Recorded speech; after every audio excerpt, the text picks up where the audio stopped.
What's good, people? It's your boy Twale here to bring you a review of One Piece, chapter 869, entitled Under Siege.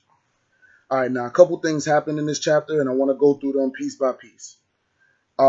First, Katakuri or Clutchakuri was able to get Brule back from Caesar. This way, the Straw Hats and them couldn't dip out in the mirror world and be done with the whole situation. No scapegoats, no easy way outs. Secondly, the Big Mom Pirates finally got into action. Started with Katakuri just letting off a bunch of jelly beans and rapid fire. Killed a couple of Capone's men.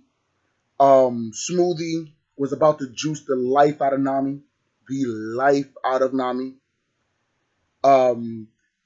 Chopper, I believe, got grabbed by Oven. I'll talk about that. I'll talk about Oven a little bit later.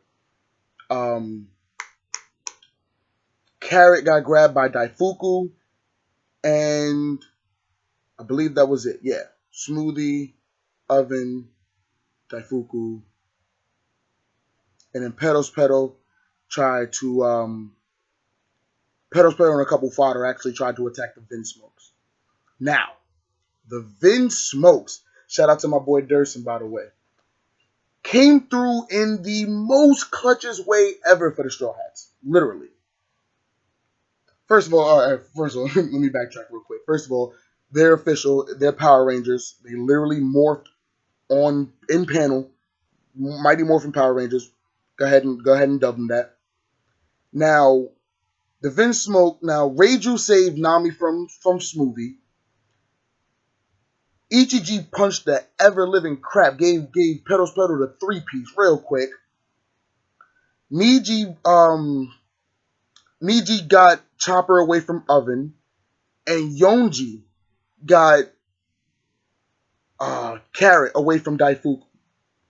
Now, we know Reiju is poison, Niji is lightning. We didn't see any, I'm not sure if we saw any elemental, like, explosions coming from Ichiji's fist. Maybe not, I'm not too sure because there was a lot of fire in the background from one of the previous fodder attacks, but I don't know. I have to reread the chapter to figure that out. And then Yonji. Yonji seems to be the only one that doesn't have like an elemental ability or some type of added effect. So right now, I'm just thinking that he is just super strength. Yeah, he's just really strong, really fast. He has, you know what I'm saying, really good grips and stuff like that. I don't think he has any like elemental or ability that he can produce outside of his body. Now, Beige in his castle form attempted to attack Big Mom and was just completely stopped by Pedal. It was cool. I don't really like Pedal, but it was cool that he protected Big Mom. He threw the candy wall up real quick. That was clutch. And then Clutchakuri, covered every single one of Capone's cannons with Mochi in like 5 seconds. At max. Like 5 seconds at max. Covered every single cannon. So now if Capone tries to let off an attack, he hurts himself. If that man's not clutch, if that man has not been the most impressive Big Mom Pirate bar cracker, you know what I'm saying? We bar cracker because we've seen Cracker actually get into a one-on-one. But bar cracker, he's been the most impressive Big Mom Pirate thus far. Hands down. Now, after we get a little bit deeper into the chapter, Capone tells us that the castle is him and he is the castle. If he dies, or if the castle is destroyed, he dies, everyone else gets thrown out. My bet is that's happening. Capone is going to die. I don't see any way, shape, form, or fashion how Capone would be able to stop himself from being destroyed by Big Mom. Considering the cannons are plugged with Mochi, he can't use his arms to swing because they're covered with Mochi and candy by Pedal. I forgot to mention that. Pedal covered him with candy as well. So if he can't move if he can't move the giant castle, it's like he's relatively useless. So either he downgrades back to his regular body and then uses some type of attack form in his regular body, or he dies. Straight up. And I'm going with he dies because Big Mom is on his neck, like literally at his ear. We saw him fall to the ground. We don't know if she broke an arm off of the castle wall, or we don't know if it correlates like that. If you break a castle arm, will he lose an arm, or will he just take the damage? So he took the damage from the ear, and we don't know. Well, he's leaking from the ear, and I don't know if he lost the ear or if he's just bleeding from the ear. So we'll find out more in 2 weeks. But yeah. Now I want to talk a little bit more about the Big Mom Pirates individually. First of all, I want to talk about Oven. Now, there's been a long going debate in the Discord about Oven being off-screened or handled momentarily by Pedro. Because when we first seen Oven get into the fight, he attacked Pedro, heated up his sword, and said, I'm gonna burn you to a crisp, I'm going to kill you. 2 pages later, we see Pedro walking over to Jinbei, however you want to put it.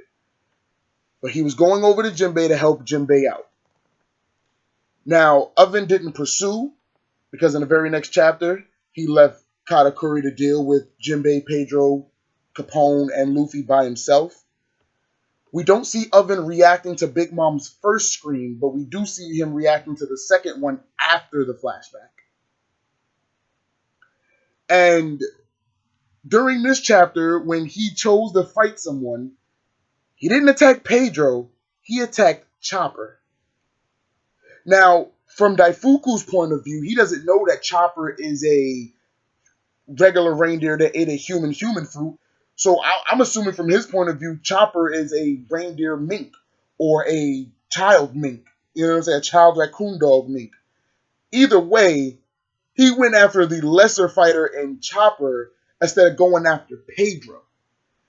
And if you look real closely to the chapters, when they all decide to make a beeline to the castle, when Luffy has the fanboy eyes and all of that, you see Pedro's the only one facing the opposite way with his sword ready to fight, to defend those who are getting to the castle.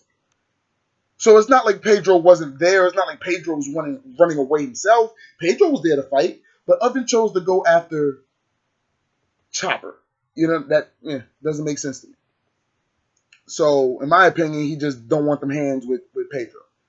Pedro gave him the electro, paralyzed him for a little bit, went to go help Jinbei. Oven don't want it after that, pretty much. Oven don't got the elastic pants like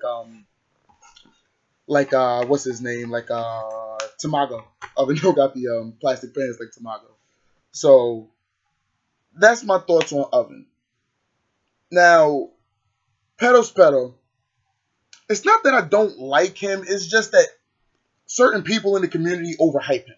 And what I mean by that is people think he's the strongest, people think he's Big Mom's number one commander or number one child because he's the first son and things of that nature. So I guess that's where a lot of my angst towards Pedal comes from, but I'm not gonna lie, he did come in handy in this chapter, blocking like I said, blocking the cannon fire from Big Mom from Capone. The one round that Capone was able to get off, he did block it, so I will give him that. And then after that, he was able to cover Capone's body and Candy so that he couldn't move. So those are pluses. But when it comes to all the negatives that's happened at this tea party alone, like the monologuing when he should have been shooting, the Vin Smokes, it came to bite him in the ass because, like I said, Ichiji hit him with 3 quick ones. So his character is kind of a toss-up for me. I guess Oda will make them stupid at points and then make them overly impressive at other times. But Pedro's a mad character for me right now. And other than that, that's my thoughts on the chapter. Thank you for watching, and like, comment, and subscribe. Have a good one.